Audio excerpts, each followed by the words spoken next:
Cuando empecé a tomar las primeras notas en torno al tema arte y pensamiento en el diálogo intercultural, pronto me di cuenta que cobraban autonomía y empezaban a multiplicarse en diferentes direcciones. De hecho, nos movemos en un campo, en un terreno bastante desconocido y descuidado, que nos obliga, sobre todo lo descuidado, de desarrollar un lenguaje extraño, un lenguaje todavía no conocido, un lenguaje extranjero dentro de las idiomas cotidianas que hablamos en los campos académicos o de la estética. Los primeros problemas se planteaban ya con la distinción entre arte y pensamiento. En el horizonte de la modernidad occidental, estamos acostumbrados a tomarlos como diferentes ámbitos o campos de experiencia. Para esa distinción nos basamos en determinaciones que surgen en la Ilustración europea y se han solidificado sucesivamente con el establecimiento académico de las ciencias particulares. Desde esa perspectiva, las formas de experiencia y de conocimiento de otras culturas o de otras épocas de nuestro pasado, que no han elaborado esa distinción, nos parecen de antemano como no científicas. Pero los conflictos y transiciones que marcan la historia de esa diferenciación entre arte y pensamiento nos muestran también problemas internos. No existen demarcaciones unívocas entre arte y pensamiento,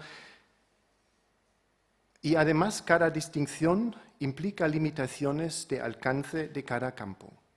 Su historia tiene sus raíces en la sistematización y matematización del pensamiento desde el Renacimiento, articulado teóricamente por primera vez por Kant.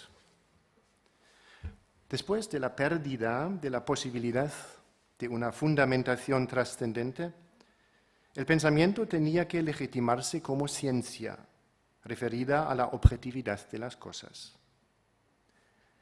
Para la experiencia del arte quedó, tras la delimitación kantiana, el ámbito del juego libre de las fuerzas del alma y la invención creativa de nuevas posibilidades sin referencia especial a la realidad. Todavía hoy nos movemos, conscientemente o inconscientemente, en el seno de la influencia de dicha distinción que separa la racionalidad discursiva de la productividad artística, la argumentación reflexiva de la invención libre, la afirmación científica de la narración ficticia. Esas distinciones nos parecen evidentes, pero si tratamos de determinar la diferencia específica entre ambos marcos, aparece inevitablemente la complejidad de una historia de las ideas que no conoce límites definitivos, que no hayan sido traspasados y que nos confronta con innumerables puntos de vista que ponen en duda nuestras determinaciones y distinciones.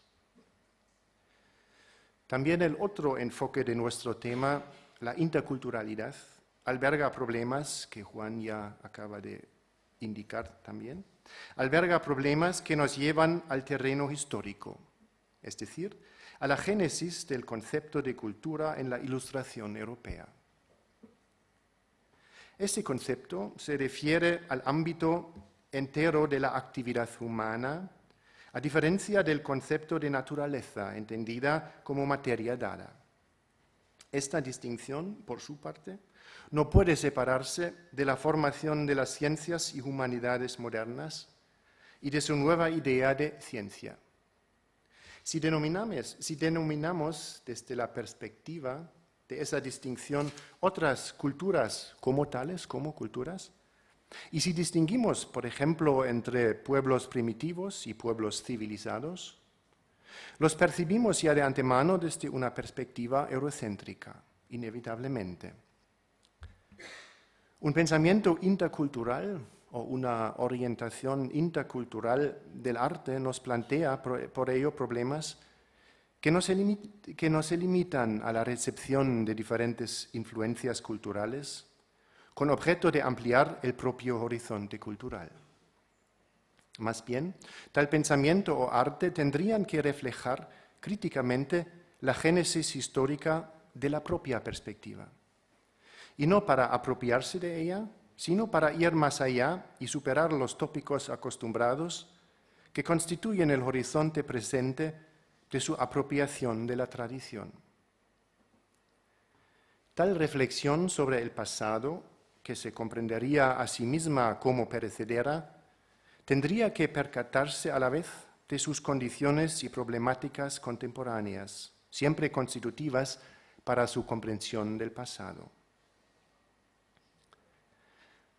Bajo la mirada de experiencias ajenas y de otras perspectivas culturales, o que se han hecho ajenas dentro de la misma tradición y dentro del mismo pasado, tendría que surgir dentro de la propia tradición un lenguaje extraño que abriera nuevas capas de experiencia y que nos obligara a cambiar nuestros puntos de vista y a experimentarlos en sí mismos como extraños.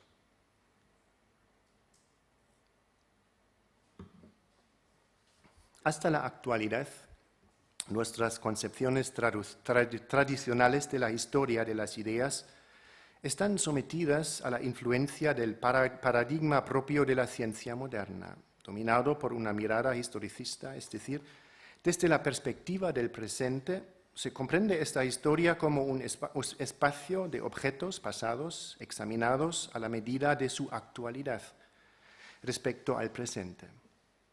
De igual modo, en la estela de Nietzsche y Heidegger, los intentos filosóficos de activar los potenciales del pasado con intención destructiva o deconstructivista frente a la tradición, no van más allá de la perspectiva de un pensamiento que los ha superado, que los tiene detrás, una actitud post-metafísica.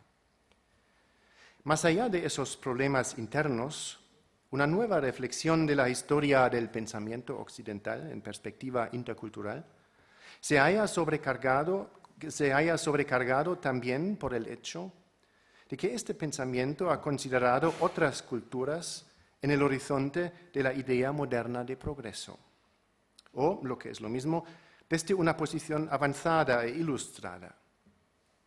Desde Kant, pasando por Hegel, Husserl, Heidegger, Habermas y la actual filosofía analítica, se ha ido formando una idea que se acuña también en nuestros diccionarios de filosofía o en la enseñanza universitaria. La idea de que la filosofía, en el sentido estricto de un pensamiento sistemático o científico, tiene sus raíces exclusivamente en la historia europea de las ideas y, por tanto, es sobre todo un asunto del mundo occidental. No es fácil salir de esa comprensión, de ese horizonte. El problema de una apertura intercultural del pensamiento se plantea, por tanto, en primer lugar como el problema de examinar críticamente las perspectivas y el horizonte de un pensamiento formado por gran parte según una idea de ciencia cerrada sobre sí misma, que se funda sobre sus propios procedimientos. Desde aquí se mostraría que la óptica de una ciencia decididamente post-metafísica implica decisiones y distinciones previas que determinan nuestra mirada al pasado, pero no son condiciones ahistóricas e inalterables de nuestra experiencia. Nunca se sabe lo que uno tiene detrás del propio pasado o que tiene delante todavía.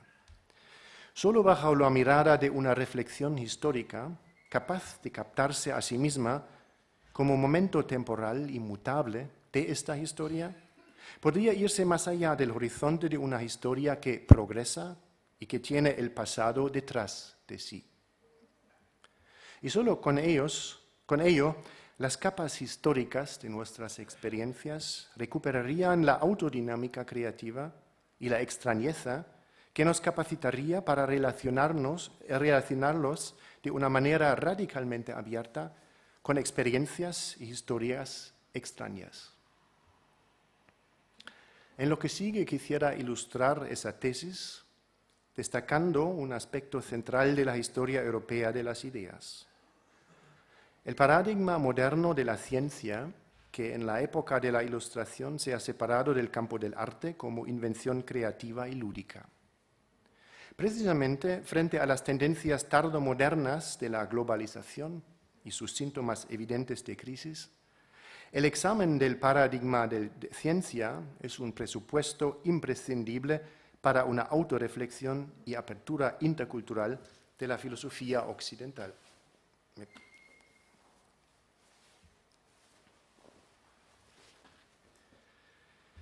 La filosofía contemporánea mantiene una relación del todo ambigua con este paradigma de la ciencia.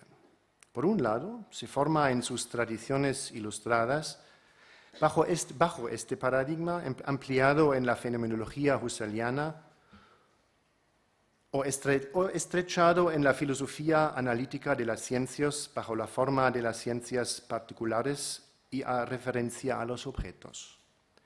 Por otro lado, la recepción metacrítica o anti-ilustrada de esta comprensión de la ciencia ha reducido la idea misma a sus implicaciones técnicas y nihilistas, como por ejemplo ocurre en el concepto heideggeriano de la técnica o en la crítica de Horkheimer a la razón instrumental. Pero el paradigma científico que se ha formado en la época moderna, liberando el pensamiento de la tutela de la teología dogmática, es más complicado y de ninguna manera se limita a esa imagen estrecha de una racionalidad instrumental que conectamos con el concepto de ciencias en la resaca del progreso científico-técnico.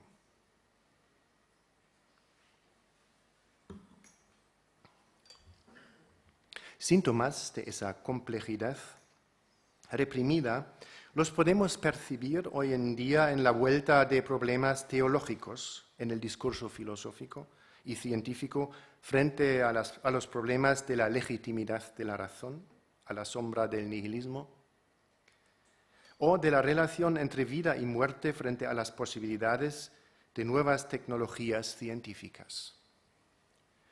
Otra faceta de esa complejidad del concepto de ciencia surge, y sobre esa versa mi conferencia, en la apertura entre ciencia y arte que se halla en el fondo del desarrollo científico moderno. Una apertura todavía casi no percibida que nos obliga no solo a repensar la relación de ambos ámbitos, ciencia y poesía, sino también los conceptos que respectivamente tenemos de ellos. No puedo tratar aquí la complejidad y el nivel que la idea filosófica de ciencia en su relación con el arte ha alcanzado, por ejemplo, en la doctrina de la ciencia de Fichte o en la ciencia de la lógica de Hegel.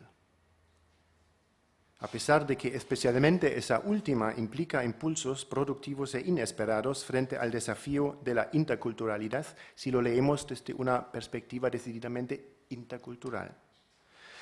Me limito aquí a la idea de ciencia hoy dominante que se ha formado con los éxitos de las ciencias naturales. Aunque Heidegger, en su análisis de la técnica, ha dedicado a esta idea reflexiones importantes, estas no son suficientes, por cuanto se limitan a la física clásica en sus aspectos técnicos, apoyándose además en la separación estricta de los ámbitos de la ciencia y del arte. Considerando algunos aspectos de la relación entre pensamiento científico y el arte, doy en cierto modo un rodeo para centrarme después desde otra perspectiva en nuestro problema de la interculturalidad. El paradigma moderno de la ciencia, cuyas raíces alcanzan hasta la formación del nominalismo en la tardía Edad Media, surge con la emancipación del pensamiento de una idea de Dios presupuesta dogmáticamente y sigue en su desarrollo una lógica que puede describirse como temporalización del pensamiento, es decir, como génesis de un pensamiento metódico que ya no dispone de un punto de referencia trascendente, ni de un punto fijo substancial, sino que depende de una reflexión y revisión permanente de su propio procedimiento. El pensamiento ya no puede apoyarse en la realidad de una creación divina y evidentemente dada, sino que ha de aprender que su realidad ya siempre está condicionada, incluso constituida por el método de la captación científica. Una inmanentización de la idea de la creación, cuyos procesos de aprendizaje todavía están en marcha.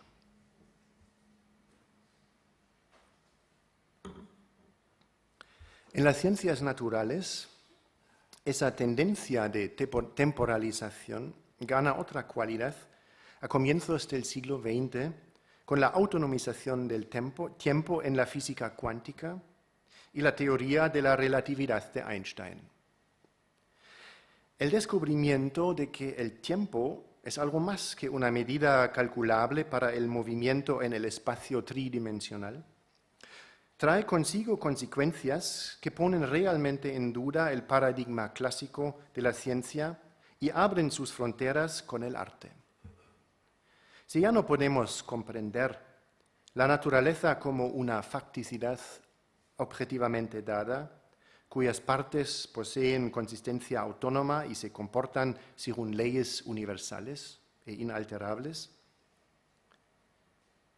si por el contrario tenemos que pensarla como devenir ya no calculable desde un punto de vista absoluto, entonces ese descubrimiento no solo afecta el concepto clásico de la naturaleza dada, sino también al sujeto del conocimiento, hasta ahora estrictamente excluido de la ciencia.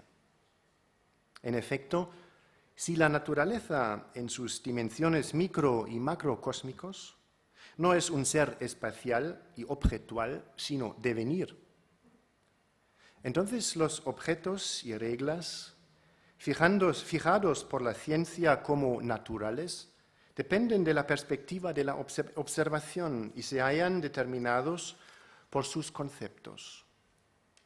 A partir de ahora, el observador científico, según la famosa frase de Niels Bohr, no solo es espectador del espectáculo de la naturaleza, sino actor, que activamente lo pone en escena. Pero esa primera indicación de un papel artístico o creador del científico en los procesos de la naturaleza es más fácilmente constatado que pensado. Aun cuando, y precisamente porque, ya no pueden pensarse los problemas de la física cuántica y de la transformación del espacio euclídico por Einstein, con los medios conceptuales de la física clásica, la física perseverará con insistencia en que sus imágenes y modelos matemáticos describen una naturaleza objetivamente dada y, en última instancia, calculable. Se apoya en el modelo clásico de la observación de una naturaleza objetivamente dada, sin el cual se pondría en duda tanto la unidad de la naturaleza como la unidad de la experiencia científica en general, y con eso la idea de ciencia en general. Sería una sacudida tan radical que afectaría al mismo tiempo a la experiencia vital contemporánea, cuyos contextos históricos acaban de romperse al mismo tiempo de hecho irreversiblemente con las catástrofes de la Primera Guerra Mundial. Por eso, Einstein no sigue solo las consecuencias de una lógica solo y estrictamente científica, cuando en una conferencia del abril 1918 aísla la experiencia científica contra el caos de las experiencias cotidianas. Según Einstein, la tarea más alta del físico consiste en buscar leyes más universales y elementales que permiten, mediante una deducción pura, como dice, alcanzar una imagen unitaria del mundo que se ha perdido históricamente. Habla, en absoluto de manera casual en el contexto contemporáneo, de formulaciones pseudo-religiosas del templo de las ciencias, destacando a ese como refugio de la verdad científica, frente a la aspereza y el desierto desolador de la experiencia cotidiana históricamente contaminada. Para eso, Einstein tiene que centrarse estrictamente en la distinción clásica entre espíritu y naturaleza y someter a esta a la perspectiva de una observación espacial y objetivadora.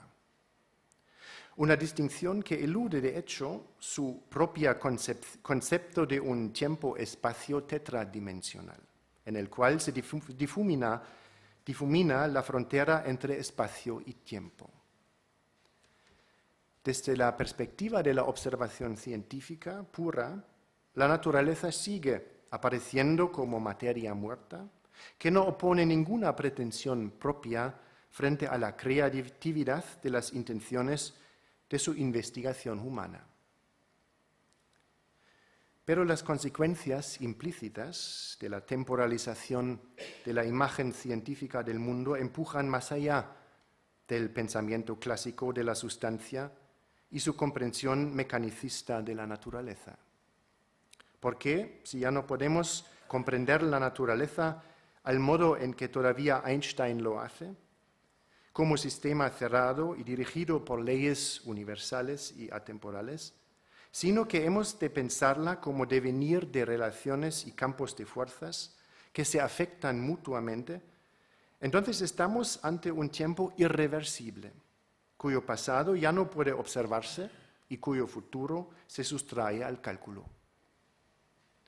Y si ya no hay un punto fijo frente al devenir en el cual podría apoyarse un examen del proceso entero, entonces cada cálculo de por sí es un momento activo y frágil en el tiempo que modifica su transcurso, pero no puede ser establecido definitivamente. Esas consecuencias implican inmediatamente también problemas filosóficos. Rompen con la fijación clásica del tiempo como forma de conciencia y cantidad calculable y demandan con insistencia una reflexión sobre el papel de la subjetividad observante. En relación con la irreversibilidad del tiempo, escribe el Nobel de Química Ilya Prigozhin, llegamos a una descripción de la física que introduce en todos los niveles un elemento narrativo en el juego. Un elemento narrativo que se entreteje indistinguiblemente con lo que se nos presenta como hecho.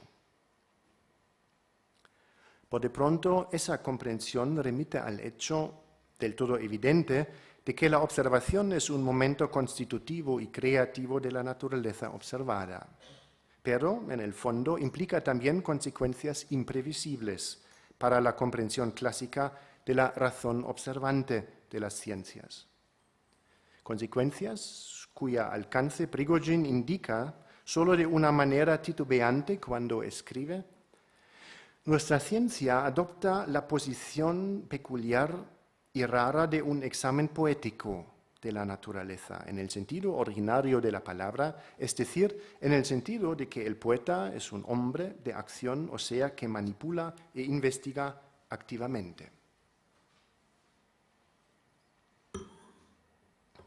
A pesar de que esa formulación implica un cambio significante de la perspectiva científica, expresa también las dificultades de despedirse del modelo clásico del pensamiento como observación espacial y perspectivista de una naturaleza objetiva. Sea el sentido originario de creación poética lo que quiera que sea, de ninguna manera se agota en el análisis manipulador y la representación de una realidad objetivamente dada. ¿Qué sentido podemos entonces atribuir al papel activo y creativo del conocimiento científico? ¿Qué consecuencias implica este nuevo papel para nuestros conceptos de ciencia, naturaleza, creación o experiencia? ¿Y qué pasa con el tiempo si lo liberamos del movimiento espacial y de la mirada cuantificadora de un observador? Tales preguntas se plantean con más insistencia cuando nos referimos no solo a procesos físicos y químicos, sino a formas vitales, orgánicas. Ya Kant había visto en la Crítica del Juicio que los organismos vivos en su movimiento autónomo no pueden reducirse a las formas categoriales de la experiencia referida a objetos. Hasta esa comprensión, que tenía consecuencias persistentes para la filosofía post-kantiana y su concepto de conocimiento especulativo, se acerca también la biología de hoy, como consecuencia de la dinámica de la ciencia moderna. Tampoco ella puede considerar su realidad como campo de objetos sustanciales, sino que tiene que reconocer, como escribe el biólogo Humberto Maturana, que esta realidad viva se halla determinada por las operaciones del observador. Los hombres pueden hablar de objetos porque producen los objetos sobre los cuales hablan precisamente por hablar sobre ellos. Fin de la cita. Si queremos captar adecuadamente procesos vivos a la luz de esa comprensión y describirlos con un lenguaje no reduccionista, tenemos que romper de manera definitiva con la imagen de una realidad objetivamente dada y de nuestro papel como observador frente a ella. Porque procesos y formas vitales se constituyen en contextos incalculablemente mutables. Tienen una historia a la cual pertenecemos también nosotros, si nos acercamos como observadores. Por eso, su vitalidad autónoma nos plantea, ante todo, como escribe Maturana, el problema del lenguaje. El trabajo ordinario del biólogo, escribe, no puede consistir en la fijación de formas vitales como objetos, sino en hablar sobre fenómenos biológicos en un lenguaje que no implica ningún concepto funcional e intencionalmente orientado a objetivos o metas. Fin de la cita. Con este viraje, que rompe explícitamente con el substancialismo de una realidad objetivamente dada, la ciencia moderna ha dado un paso más allá, un paso más hacia lo que Prigogine llama un poco vaga e imprecisamente un examen poético de la naturaleza. En busca de un lenguaje no reduccionista para la autonomía y autodinámica de procesos vivos, Maturana llega a la comprensión de que, como escribe, todo intento de explicar un fenómeno científicamente tiene que consistir, de hecho, en desarrollar un mecanismo que produce el fenómeno por explicar. Esta consecuencia representa un desafío para nuestra comprensión corriente de la ciencia como explicación de una realidad objetiva. Y se acerca un paso más a la dirección de la producción literaria, la cual también, como escribe Malcolm Lowry en el prefacio de su novela Under the Volcano, produce una suerte de máquina con vida propia. Funciona, escribe Lowry, funcionas, me lo pueden creer, lo he experimentado en propio cuerpo. La novela se presenta como una máquina y cada uno tiene que corresponder, tiene que ponerla en función. Si no encontramos simplemente la realidad como dada, sino que la construimos ya desde siempre, entonces tenemos que hallar para los procesos vivos un lenguaje que no los fije como hechos objetivos, sino que reproduzca su vida autónoma y en este sentido sea isomorfo con su génesis real. Bajo esa exigencia, Maturana llega al concepto de una forma vital como unidad o máquina, unidad individual o máquina autopoética. Según este concepto, las formas vitales son, con independencia de las fijaciones externas de un observador, integridades orgánicas cerradas sobre sí mismas, organizaciones circulares cuya unidad organiza y produce las partes, produce la diferencia y a la vez es un producto del funcionamiento de las partes, una implicación mutua de identidad y diferencia. Este viraje constructivista de la biología de la cognición desplaza en sentido fuerte la descripción de formas vitales hacia la comprensión orgánica de una obra de arte. Se trata de liberar el fenómeno vital de la intervención de la razón instrumental y alcanzar un conocimiento de ella que permita su autonomía. Con esa consecuencia se conectan implicaciones éticas que llevan a Maturana al problema de la interculturalidad. Si la realidad no es objetivamente dada, sino ya desde siempre una construcción culturalmente acuñada, entonces, y esto es otro desafío para la racionalidad científica, entonces ninguna forma del conocimiento puede pretender un acceso privilegiado a ella. Y con eso cae la idea de progreso. Y si ya no podemos certificar nuestras experiencias sobre la base de su cercanía a la realidad, entonces dependemos de un intercambio de diferentes formas culturales de cognición que nos pueden revelar nuevos aspectos de la realidad. Esta consecuencia abre las fronteras entre ciencia y arte otra vez, un poco más, y nos plantea problemas nuevos. ¿Cómo pensar un intercambio de diferentes formas de experiencia sin poner en juego también el concepto de la experiencia científica como tal?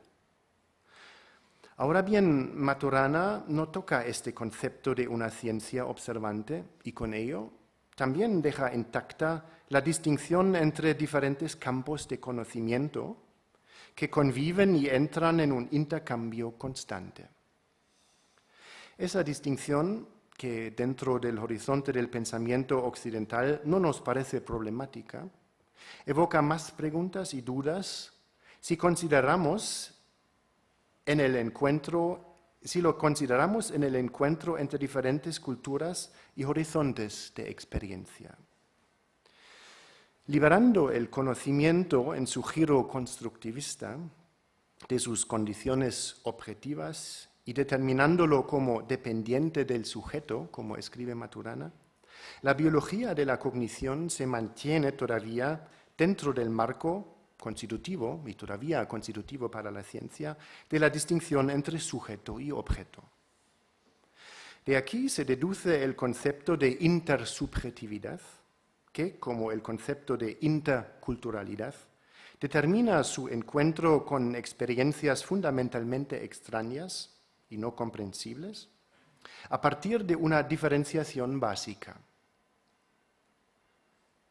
En efecto, según la imagen que tenemos de nosotros mismos, percibimos individuos ajenos como sujetos, o sea, como autorreferencias autónomamente constituidas. El horizonte de la intersubjetividad multiplica los sujetos y constituye, con otras palabras, una mirada que se extiende sobre la identidad y diferencia en la relación del sí mismo con el otro. En ese punto puede pensarse la configuración posible de una experiencia común solo como superación de las diferencias reales, como globalización.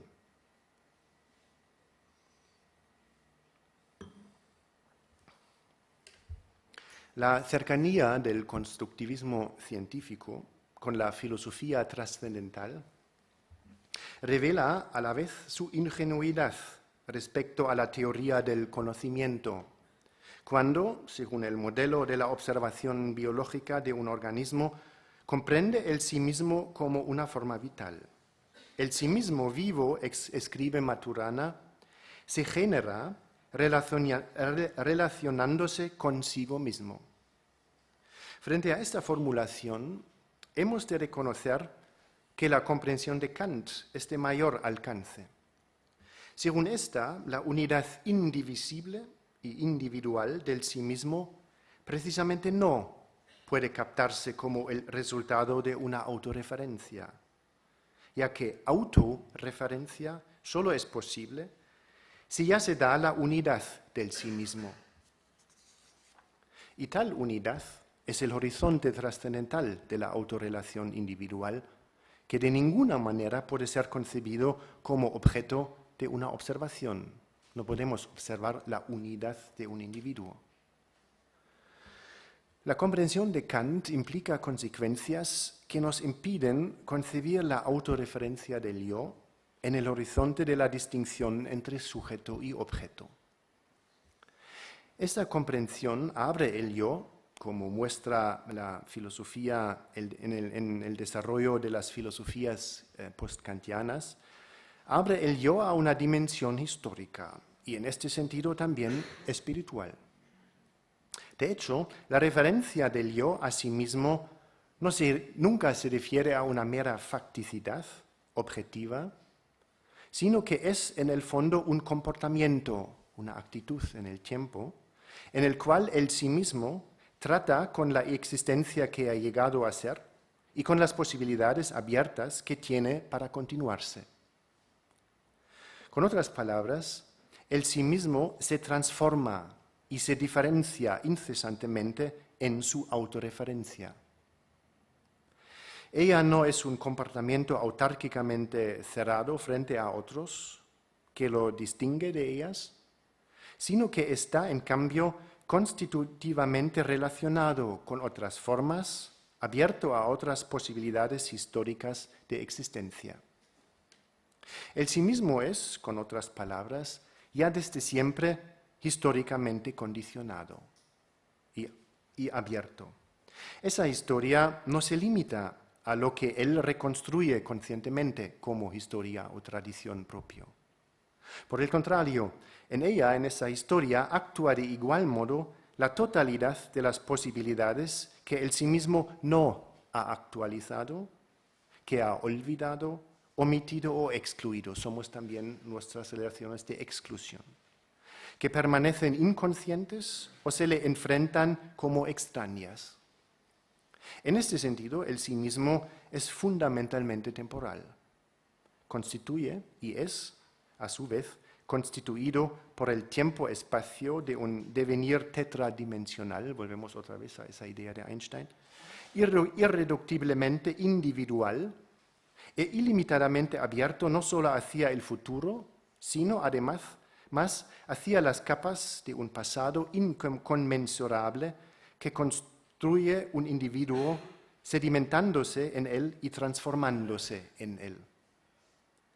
Desde aquí podemos entender el intento de Schelling de reconstruir la génesis natural que ha inspirado también a Bergson, de que todo lo que ha sido, escribe Schelling, cito a Schelling, de que todo lo que ha sido en la historia está relacionado o se relacionará realmente con la conciencia individual de cada uno, si bien no inmediatamente, a través de infinitos miembros intermedios.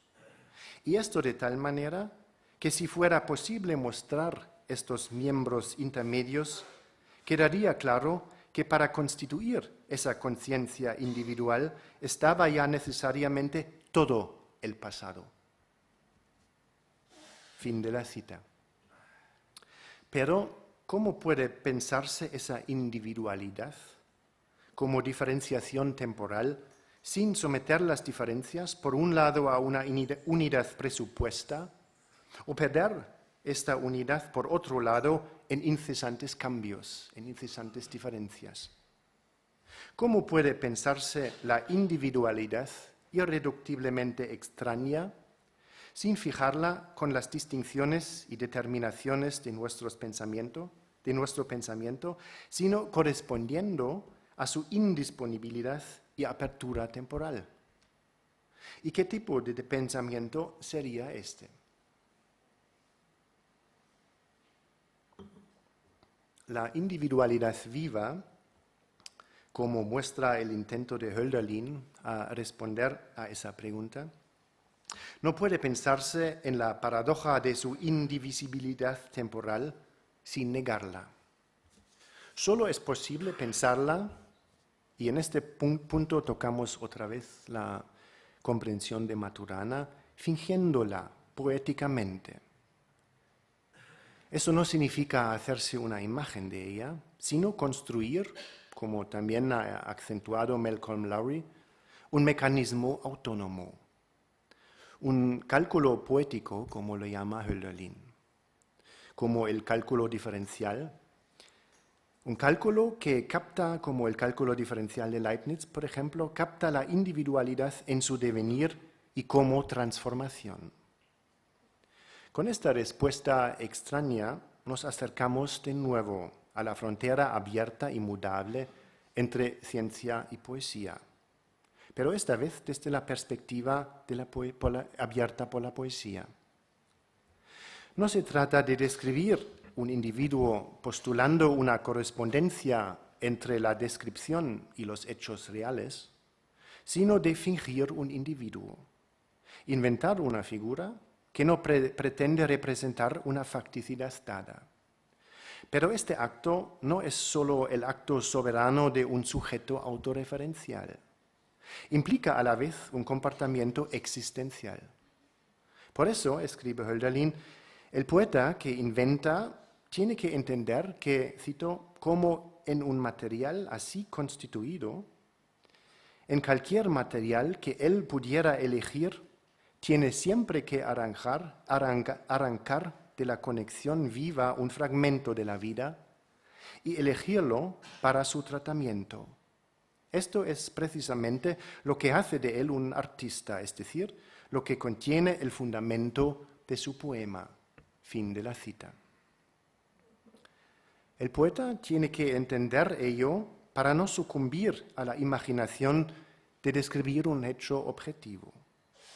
No inventa simplemente un objeto fingido, sino abre una diferencia que separa su propia perspectiva de la conexión viviente, como le llama Hölderlin, de la cual ha arrancado su objeto elegido. Es decir, de la totalidad del devenir histórico y vital que se condensa en su objeto poético. Como en cada palabra que empleamos se condensa la historia total en que se ha formado. Cada objeto que se nos enfrenta y cada palabra que usamos para nombrarlo implica una historia inconmensurable que lo constituye y se ha sedimentado en él. En la medida en que el poeta entiende tal hecho, la construcción de su figura constituye un campo de tensiones en el cual sus intenciones y perspectiva subjetiva chocan contra la resistencia de la materia poética. Su figura desarrolla una complejidad creciente que en cierto modo abre los ojos y le fuerza a repensar sus intenciones y transformar su perspectiva. Las capas históricas y vitales, sedimentadas en el lenguaje poético, se alzan contra su perspectiva inicial, le cortan la palabra y le fuerzan a inventar un nuevo lenguaje que surge del recuerdo de los propios límites. En este espacio tetradimensional de la creación poética, la invención constructiva y el recuerdo, la memoria de sus propios límites, solo son diferentes perspectivas del mismo devenir. Es esta dimensión del recuerdo lo que distingue la máquina autopoética del biólogo Humberto Maturana de la máquina del novelista Malcolm Lowry. Cuando éste escribe, funciona, lo he experimentado en propio cuerpo. Si el poeta, en el sentido de Hölderlin, finge un objeto, entonces no se trata ni de su determinación objetiva, bajo conceptos comunes, ni de la expresión de experiencias subjetivas, sino de evocar los estados de tensión de la materia poética, al cual pertenece el poeta mismo, es decir, abrir una diferencia entre la perspectiva inicial del pensamiento poética y la vida propia que implica el material lingüístico en sus dimensiones históricas. En estos estados de tensión se forma un lenguaje extranjero dentro del lenguaje poético. Y el yo poético se hace un otro, y el poema que surge es un momento constitutivo, una condensación de esa transformación que la recuerda y continúa. Delante de nuestros ojos y mirándonos por su parte, se forma una experiencia poética que nos extraña.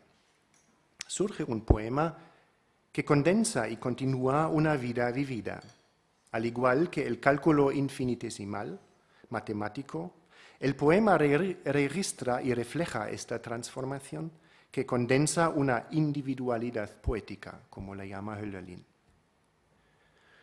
Como la ciencia, que no puede bastarse en el tiempo-espacio tetradimensional con determinar hechos objetivos, como esta ciencia se acerca a la poesía, de la misma manera una poesía que no se basta con expresar experiencias subjetivas, se acerca a su vez a la construcción matemática.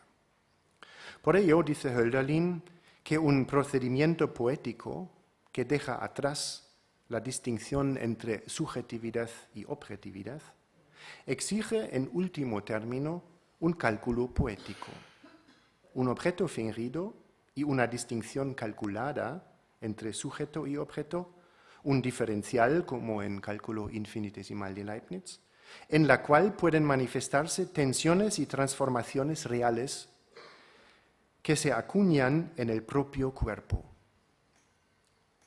Con esa consecuencia tan extraña para la visión perspectivista del pensamiento clásico y la idea de poesía condicionada por él, el espacio temporal tetradimensional ya no es un mero objeto de cálculos matemáticos, más allá de nuestras experiencias. Por el contrario, se manifiesta como el elemento incondicionado de nuestro ser temporal. En la dimensión temporal no pueden mantenerse las distinciones de sujeto-objeto, mundo interno y externo, mismidad y extrañeza, tan necesario que sean, inmutable y constantemente e inmutablemente. Aquí, y esto nos remite otra vez a los problemas de la física cuántica, aquí tales distinciones, en este espacio, tales distinciones no son condiciones estables de nuestra experiencia, como lo sugiere la ciencia clásica, sino mecanismos fingidos que, sin embargo, funcionan efectivamente. Constituyen estados de tensión y campos energéticos que cobran autonomía contra su fijación conceptual. Lo experimentamos de vez en cuando como el azar que tienen nuestras ficciones. De hecho, experimentamos los efectos de nuestras relaciones de inclusión y exclusión solo si, de alguna forma, nos percatamos en propio cuerpo. Con estas consideraciones, también nuestro problema de la interculturalidad se plantea de una manera diferente. La enseñanza que nos proporciona la experiencia poética, en el caso de que llegue a tales consecuencias, esa enseñanza consistiría en la comprensión de que las distinciones constitutivas que establece una forma de vida entre sí mismo y lo otro, no solo constituye y conservan su mismidad, sino que en sus capas temporales precisamente la abren para una otredad constitutiva para su devenir. Una otredad que actúa en estas distinciones y su azar temporal. Manifestaciones de esa otredad constitutiva para nuestra mismidad las tenemos tanto en las transformaciones temporales de nuestra experiencia vital, que cambian incesantemente nuestras distinciones entre el mundo dentro y fuera, como en los procesos de envejecimiento y la muerte que operan en ellos, también en cada individuo extraño que se nos enfrenta y modifica nuestra autorreferencia. Cada distinción consciente que separa entre el sí mismo y el otro no solo se distingue de otros sujetos u objetos ya conceptualizados, sino tras su espalda, ya siempre inconscientemente, también se distingue de otras posibilidades de distinguir. O sea, que más allá del campo conceptualizado por nuestras distinciones, se abre una diferencia existencial, podemos llamarlo así, se abre una diferencia existencial que no puede ser objeto de una observación, ni sometida a la distinción entre dentro y fuera, sino que opera en nuestra mismidad como su constitución constitutiva. Por eso podemos decir que tanto más se cierra una forma vital contra su afuera, cuanto más abierta y expuesta está en los efectos retroactivos de sus mecanismos de inclusión y exclusión. En el tiempo no es posible localizar la extrañeza del otro como un campo extranjero en un afuera conceptualmente domesticado. En vez de la palabra interculturalidad, con sus connotaciones espaciales, quizás la palabra transculturalidad sería más adecuada para expresar la interpenetración de las formas vitales en las capas profundas de su devenir temporal y histórico. A la luz de esas dificultades, y con eso concluyo, a la luz de esas dificultades, una filosofía transcultural no tiene nada de edificante. No deberíamos pensarla como un viaje al extranjero que amplía el horizonte de nuestras experiencias, conservándonos y afirmándonos en el papel de observadores de culturas ajenas. Tenemos que concebir tal filosofía más bien como una forma de memoria involuntaria. Cada encuentro con lo extraño nos confronta a la vez con la pretensión implícita de recordar los límites de nuestras experiencias y su fragilidad con una mirada nueva y extraña. Para terminar definitivamente, quisiera ilustrar esa tesis con un pequeño ejemplo. En la medida en que ahondamos en el recuerdo del destino de la cultura judía dentro de la historia europea, tan constitutiva para ella como olvidada en ella y excluida de ella, hemos de reconocer que el encuentro con experiencias ajenas, o que se han hecho ajenas en el corriente de la historia, implica en sus profundidades temporales comprensiones inesperadas que, de vez en cuando, nos invadirán como una pesadilla. Pues muchas gracias.